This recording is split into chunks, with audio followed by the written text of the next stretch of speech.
Now we shall be learning nature of discipline. यद्यपि हमने शुरू में इंट्रोडक्शन में भी आपको कहा कि nature is also a part of definition, meaning and nature हम लोग अक्सर बात करते हैं, बट छोटा छोटा बनाने के क्रम में हमने इसको अलग ले लिया है और फोकस भी थोड़ा ज़्यादा हो, क्योंकि बेसिक हम चाहते हैं कि डिसिप्लिन का एक कंसेप्ट आप बना लें। बाकी चीज़ें तो इवोल्यूशन वगैरह तो आप स्टडी हिस्टोरिकल फैक्ट है, उसकी कोई सीमा भी नहीं है, उसके फैक्ट्स में बहुत सारे भेद भी हैं। सावधानी के साथ उसका जनरलाइजेशन करना चाहिए और हम भी सावधानी से ही करेंगे जहाँ भी करेंगे। So following are few characteristics following are few nature of discipline. First, discipline implies an order क्रम है डिसिप्लिन की। अपनी एक हिस्ट्री हमने कहा 3 चीज़, उसमें से सारी चीज़ें आ जाएगी। Discipline is related to learning, ये हमको सिखाता है। It is related to putting some order to learn, पहले कौन बाद में कौन। Discipline is making some organization which the purpose of learning, which is with the purpose of learning. Sorry, discipline is making some organization with the purpose of learning. मतलब organization of knowledge जिसकी काहे के लिए, knowledge gain करने के लिए, learn करने। It involves some efforts made to organize teaching. Teaching के लिए ये तथ्य तैयार करता है या efforts.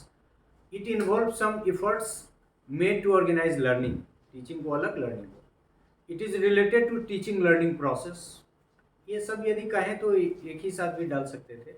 It is related to knowledge organisation process, organisation of knowledge, you will find somewhere repetition as well. It is related to processing of knowledge, it involves deduction of more knowledge through the organisation of the existing knowledge, ये evolutionary process. और मैंने अभी आपको Newton Einstein का जो example दिया, उससे आप इसको बेटर अंडरस्टैंड कर सकते हैं। It is basically related to learning process and hence education. So it is related to learning and ultimately to education. It is related to learner, teacher, experts and specialist. It is related to construction of new knowledge, obvious है, हमने branch का example आपको दिया ही है। It implies that knowledge grows and expands every day. ज्ञान का हमने कहा भी कि 50 अभी जस्ट के 50 वर्षों में ज्ञान का जितना विकास हुआ है बहुत दिनों तक नहीं हुआ। It implies that knowledge is not final, मतलब ये verifiability is one of the characteristics of discipline. It involves a process of classification, वो तो कहा कि क्लासिफिकेशन, वर्गीकरण बहुत इंपॉर्टेंट है इसमें। It is a body of specialised knowledge, specialised knowledge है इसीलिए तो क्लासिफिकेशन है।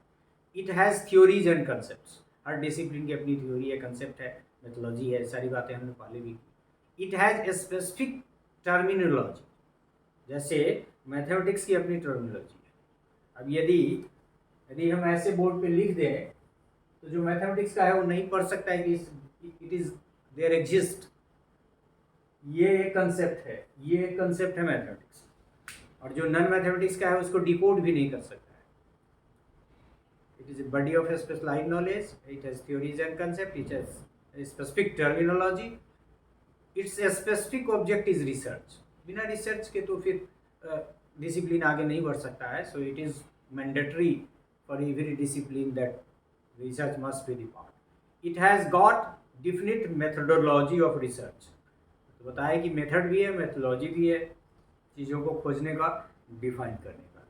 So in this way we have try to learn the nature of discipline। दो शुरू में जो हम लोगों ने डोमेन की बात कर ली, मेथोलॉजी की बात कर ली और हिस्ट्री की बात कर ली, इस कैरेक्टरिस्टिक्स को यदि हम ध्यान रखें, और ये है कि organised body of knowledge, 4 characteristics को यदि हम ध्यान रखें, नेचर को ध्यान में रखें, तो कैरेक्टरिस्टिक्स भी समझ जाएंगे और नेचर भी समझ जाएंगे हम डिसिप्लिन का।